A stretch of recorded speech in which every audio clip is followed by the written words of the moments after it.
ফের কলকাতায় আগ্নেয়াস্ত্র উদ্ধার। আনন্দপুরে নোনাডাঙ্গা থেকে উদ্ধার আগ্নেয়াস্ত্র সহ দুজনকে গ্রেফতার। আর দুজনকে গ্রেফতার কলকাতা পুলিশের এসটিএফ এর। ধৃতদের থেকে উদ্ধার হয়েছে একাধিক আগ্নেয়াস্ত্র। ধৃত মহিলার ব্যাগে মিলেছে আগ্নেয়াস্ত্র, ফোন আর টাকা।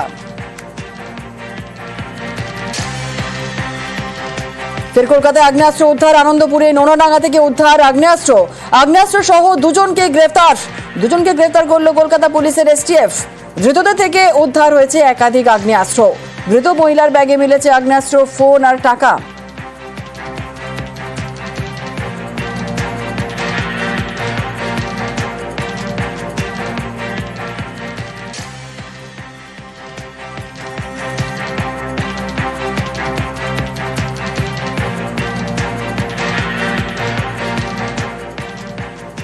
আনন্দপুরে আগ্নেয়াস্ত্র উদ্ধারে নয়া তথ্য। বেআইনি অস্ত্র কারবারের সঙ্গে যুক্ত আজিজ।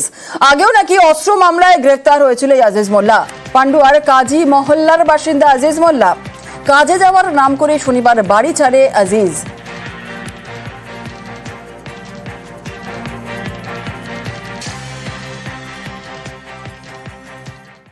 উনি এমনি লোহার কাজ করতো। এর আগেও কি কোনো ঘটনা ঘটেছিল? একবার হয়েছিল। মানে আগ্নেয়াস্ত্র নিয়ে অন্য বিয়ে করেছে, অন্য মেয়ের ছেলের সাথে থাকে। যে ও কোথায় থাকে না থাকে আমাকে বলে না। আমি রোগের বাড়ি খেটে আমার ছেলেকে মানুষ করছি।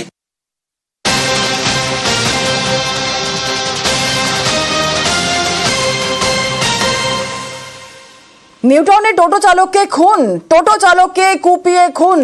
14 নম্বর ট্যাঙ্কের কাছে উদ্ধার দেহ। আরো একবার আপনাদের জানাই, নিউটাউনে এক টোটো চালককে কুপিয়ে খুন। 14 নম্বর ট্যাঙ্কের কাছ থেকে উদ্ধার টোটো চালকের দেহ। এই টোটো চালকের দেহ উদ্ধার হয়েছে 14 নম্বর ট্যাঙ্কের কাছ থেকে। নিউটাউনে টোটো চালককে কুপিয়ে খুন। মাথায় আর শরীরে একাধিক আঘাতের চিহ্ন পাওয়া গিয়েছে। 14 নম্বর ট্যাঙ্কের কাছে দেহ উদ্ধার। নিউটাউনে টোটো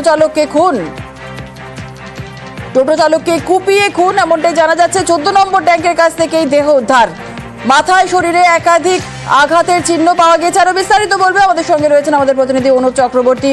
অনুপ, নিউটাউনে টোটো চালকের দেহ উদ্ধার 14 নম্বর ট্যাঙ্কের কাছ থেকে। কি জানা যাচ্ছে, কি পরিচয় পাওয়া যাচ্ছে, ঠিক কি জানা যাচ্ছে পুলিশ সূত্রে?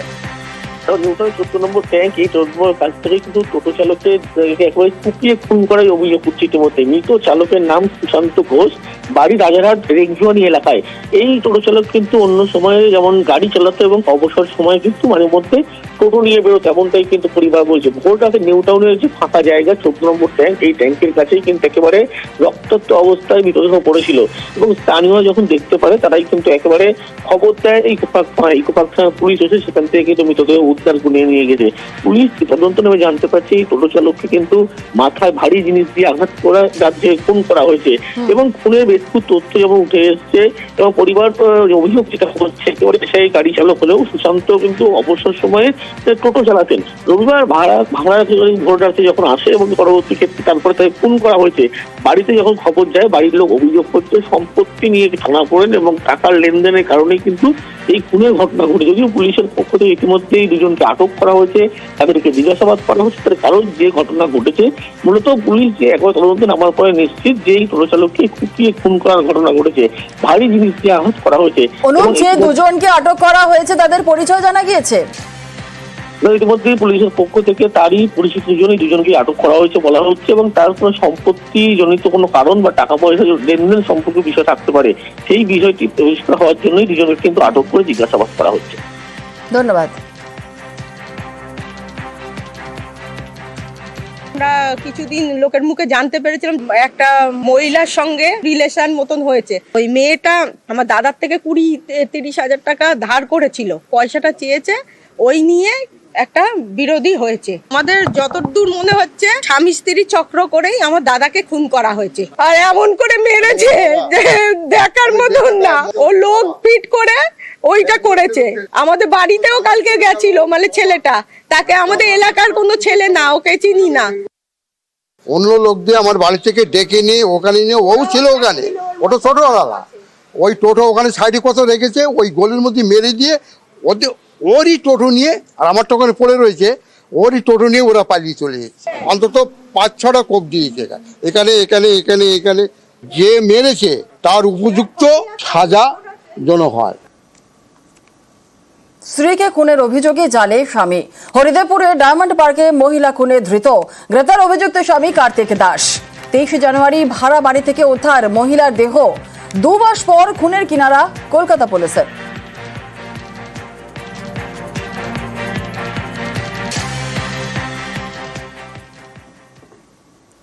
হাওড়া স্টেশনে সাবওয়েতে যন্ত্রণা যাতায়াত। কোথাও জমে জঞ্জাল, কোথাও আবার দেওয়াল চুঁইয়ে নর্দমার জল, কোথাও আবার বিপজ্জনকভাবে ঝুলছে বিদ্যুতের তার। যাত্রীদের দুর্ভোগ চরমে।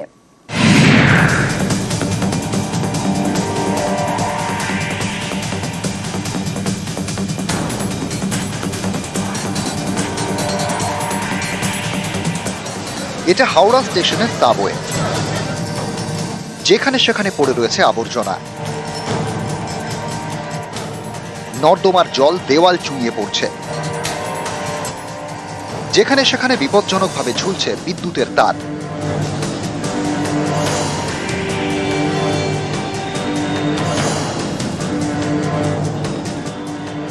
হাওড়া স্টেশন দেশের অন্যতম গুরুত্বপূর্ণ স্টেশন। প্রতিদিন এখানে লক্ষ লক্ষ যাত্রীর ভিড়। এমন একটি স্টেশনে ঢোকা এবং বেরোনোর জন্য সাবওয়ে তৈরি করে কেএমডিএ। বাম আমলে এখন 15টি সাবওয়ে। এই পথে যাতায়াত করায় দায়। যাত্রীদের অভিযোগ, দীর্ঘদিন সাবওয়ে সাফাই হয় না, তাই নোংরা আবর্জনা পেরিয়ে প্রতিদিন যাতায়াত করতে হয়। এতে দুর্ভোগ চরমে। এত ময়লা চারদিকে পড়ে রয়েছে, প্রচন্ড কষ্ট হচ্ছে আমাদের যাতায়াত করে। কিন্তু আমরা জানি এটা কেএমডি এর জায়গা, কেএমডি পরিচালিত চলছে, কিন্তু কেএমডি কোনো কাজকর্ম করছে না। बहुत तकलीफ होता है, गंदगी के लेके बहुत तकलीफ होता है। हावड़ा स्टेशन जो एरिया है बहुत बड़ा एरिया है, 7 लाख 8 लाख डेली आदमी आता है, लेकिन सफाई का व्यवस्था कुछ नहीं है, शून्य है। केएमडी कुछ ध्यान नहीं देता है सफाई का। অ্যাকচুয়ালি রেলের সাথে আমরা কেএমডিএ কনস্ট্রাকশন করে রেলের হাতে দিয়ে দিয়েছি। মেনটেনেন্সটা রেলের, কারণ সব সাবওয়েগুলো দিয়ে স্টেশনে পৌঁছতে হয়, তো ওই দিকটা আমরা করে দিয়েছিলাম জয়েন্টলি। আর তখন আমি চেয়ারম্যান ছিলাম, আমি ওগুলো করতামই না। হয়েছে যে কেএমডিএ তো ন্যাচারালি তার কাছে ফোর্স নেই গিয়ে পরিষ্কার করবে, আর রেল ওটাকে পরিষ্কার করে না। আমি দেখছি ওগুলো রেলকে চিঠি দেবো। এ নিয়ে রেল কিছু বলতে চায়নি, তবে জানা গিয়েছে হাওড়া স্টেশনের সাবওয়ে পরিষ্কার পরিচ্ছন্ন রাখার দায়িত্ব কেএমডিএর।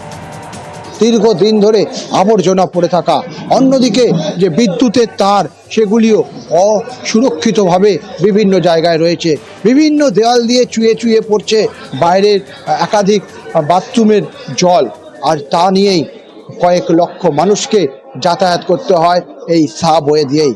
তারপরেও হুঁশ নেই কেএমডিএর, অভিযোগটা স্থানীয় যাত্রীদেরই। ক্যামেরা রাজু ভুইয়ার সঙ্গে দেবাতি চক্রবর্তী, নিউজ 18 বাংলা, হাওড়া। কোনো ঘরে ছাদ থেকে খসে পড়ছে চাঙর, কোনো ঘরে জানলা ভাঙা। রাজারহাটের প্রাইমারি স্কুলে পদে পদে বিপদ, তাই 2টো ঘরে ক্লাসই হয় না, আর বাকি 4টে ঘরে কোনো রকমে 6টা ক্লাসের পড়াশোনা। স্কুলে কমছে পড়ুয়া।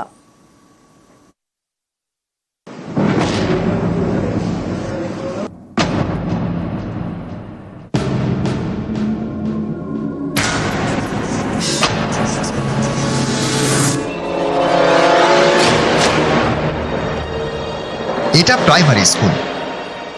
কোনো ঘরের ছাদ থেকে খসে পড়ছে চাঙড়, কোনো ঘরে দেওয়ালে ফাটল, কোনো ঘরে আবার জানলাই নেই, সেই জায়গা দরমা এবং প্লাস্টিক দিয়ে ঢাকা।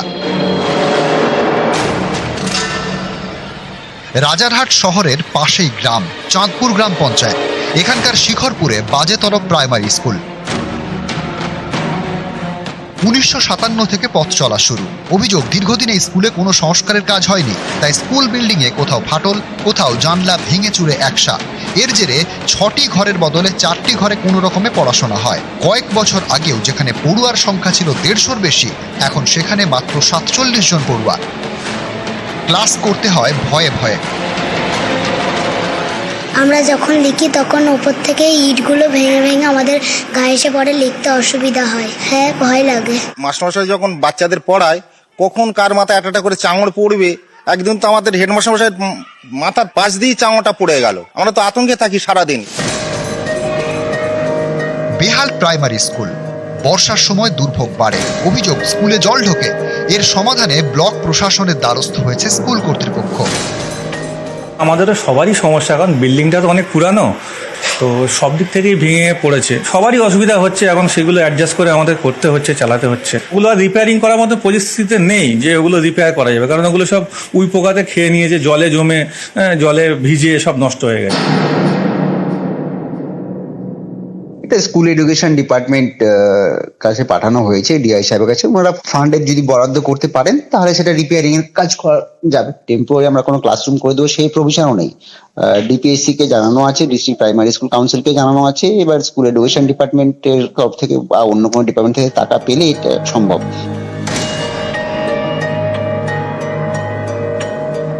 আশ্বাস পেয়েছিল, কিন্তু সেই আশ্বাসে কাজ হয়নি।